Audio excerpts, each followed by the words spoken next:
And so Moses says, hey, look, you just need to be still and know that he is God, right? And then God says something interesting to Moses. He says, why are you crying out to me? Move on. Keep going, right?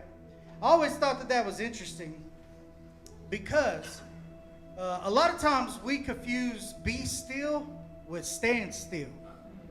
And I don't know if that's necessarily what God's calling us to do whenever we face adversities, whenever we have an obstacle in front of us. I don't know if he's saying stand still. He's more like be still, which means stand on the confidence that I've given you, but move forward.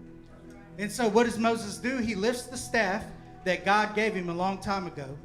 He reaches out his hand that God provided to him, and he parts the Red Sea, and they walk across on dry land. So the first thing that I think about whenever it comes to dealing with adversity is sometimes we just got to remember that God's already given us what we need. He's already given it to us.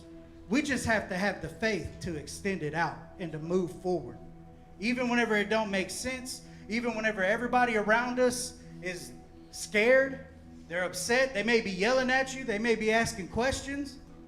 At the name of Jesus, every knee shall bow. At the name of Jesus, every tongue confess. We just got to have the faith to use the things that we have access to, that God has already given us. The next thing that I want to talk about a little bit in regards to that is about Joshua, right?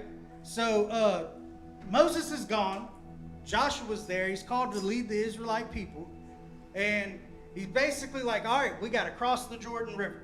And we're going to go over there. We're going to live. And we are going to prosper, right? We're going to conquer. It's the land that God gave us. And so the first obstacle, the first adversity that he's going to face is what? We got to cross the Jordan River. Now, to most of us Louisiana folks, that sounds like a pretty simple task, right? You got to cross the river. I done did that 1,000,000 times, right? Well, that's until you read in Scripture where it says that it was at flood stage during this time. It's always at flood stage during the harvest, right? So when you look at the Jordan River, it's about 180 feet wide, and at flood stage, it runs at about 13 miles an hour. And they don't have what we have. They ain't got no P-row. They ain't got no little John boat. None of that. Ain't got no mud motor on that thing, just out there getting it. No. So the people are like, all right, we'll follow. What are we going to do? How are we going to cross this thing, Joshua? Right? And he says something interesting. He says, what we're going to do is get the priests, and they're going to take up the Ark of the Covenant. And after they take up the Ark of the Covenant, they are going to lead us. They are going to go first. So praise always goes first. And something interesting happens yet again. As soon as the priests holding the Ark of the Covenant set their foot in the water, it becomes still. And then it clears out, and they're able to yet again cross on dry land. So the second thing that I want to talk about whenever it comes to dealing with adversity is we got to face our giants with praise. We got to approach it with praise. There's always going to be some levels of fear. I'm not saying that it's not okay to be afraid. Being afraid is pretty normal. Matter of fact, fear sometimes keeps me from a bad situation.